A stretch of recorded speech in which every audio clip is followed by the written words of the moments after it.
Good morning everyone. আজকে হচ্ছে বুধবার, তো দেখো সকাল সকাল ব্লগ স্টার্ট করে দিয়েছি। আর আজকে কিন্তু বিছানা তোলা দিয়ে ব্লগটা স্টার্ট করছি। দেখতেই পাচ্ছ সবাই ঘুম থেকে উঠে গেছে। সবাই ঘুম থেকে উঠে গেছে মানে আমি নিশ্চিন্ত, এবার কাজগুলো সমানভাবে করতে পারবো। মানে এই যে বিছানা তোলা দিয়ে শুরু করে দিয়েছি, তো এরপর পর কাজ করে নিতে পারবো, নয়তো কী হয় কেউ শুয়ে থাকে কেউ উঠে পড়ে, তো কাজ করতে না গোলমাল হয়ে যায়। তো যাই হোক, চলো বিছানাপত্র তুলে নিলাম। এবার ঘর দৌড়টা ঝাড়ু লাগিয়ে মুছে বাসি নাইটিটা চেঞ্জ করে চলে আসবো। সকালে আর এমন কোনো কাজকর্ম থাকে না।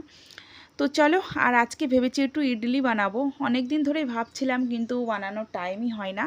আজকে যেহেতু সবাই উঠে পড়েছে, ঘরে আছে, তো ইডলিই বানানো হবে। তো আমার কাছে যে ইডলির প্যাকেটটা ছিল সেটা থেকেই আর কি এক প্যাকেট ছিল, ঢেলেছিলাম দেখেছিলে, তো এক বাটি নিয়ে নিচ্ছি। আর কিছুটা দই নিয়ে নিয়েছি। এবার দইয়ের মধ্যে এই যে তোমার ইডলির যেই পাউডারটা, এটা ভালো করে একটু মিক্স করে নেব 1 মিনিট মতন। তো মিক্স করে নিয়ে আমি হাফ বাটি মতন জল দিয়ে দিয়েছি। তো তারপরে আবার ভালো করে মিক্স করে নিয়ে আমি আরও জল দেব।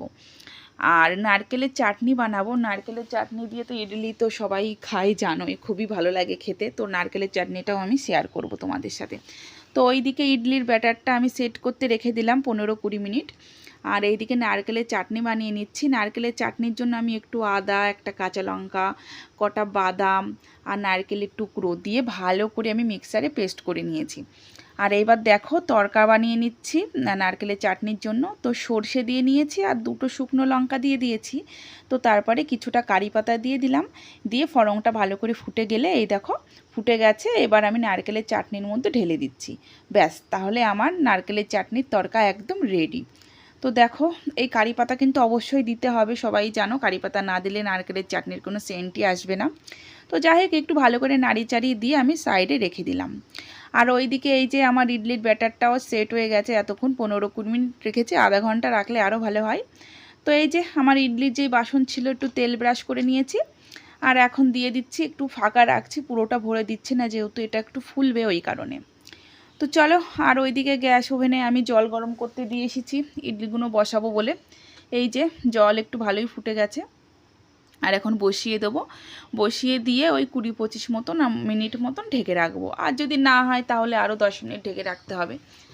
তো চলো ঢেকে দিই। ঢেকে দিয়ে তো তারপরে তোমাদেরকে দেখাবো কেমন কি হয় না হয়। আর অনেক দিন পরেই বানাচ্ছি, তো একটু ভয় ভয় লাগছিল। তো যাই হোক, দেখো ইডলিগুলো কিন্তু ভালোভাবেই আমার তৈরি হয়ে গেছে। এই যে সবকটা তুলে নিচ্ছি।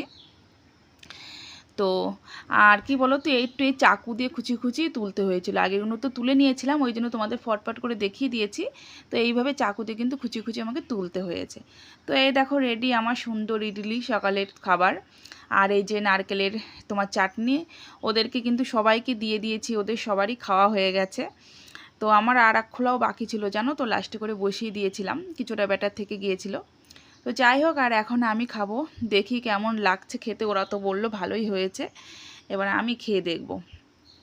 তো দেখি খেয়ে কেমন লাগে, অনেক দিন খাইনি তো।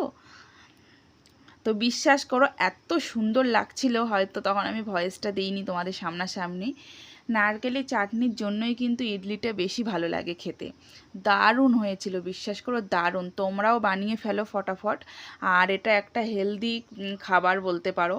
সকালের জন্য, বাচ্চাদের জন্য খুব উপকার, বড় বাচ্চা সবার জন্য এই কিন্তু ইডলিটা কিন্তু খুবই উপকারী।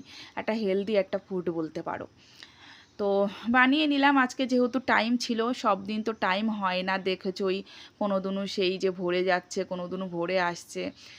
আজকে টাইম ছিল, ওই জন্য বানিয়ে ফেললাম। আর আমি কি করছি দেখো, এত লঙ্কা প্রিয় মানুষ আমি, যেই শুকনো লঙ্কা ফোড়ন দিয়েছিলাম সেটার থেকেও রস বার করে নিচ্ছি। তো যাই হোক, চলো খাওয়া দাওয়াটা করে নিই। আর আজকের ব্লগটা এখানেই শেষ করছি, আর কিছু বানাইনি আমি ব্লগ। তো কালকে থেকে আবার ভালোভাবে ব্লগ স্টার্ট করব। তো তোমরা ভালো থাকো, সুস্থ থাকো, আর আমার ব্লগগুলো কন্টিনিউ দেখতে থাকো। তোমাদের সবাইকে টাটা।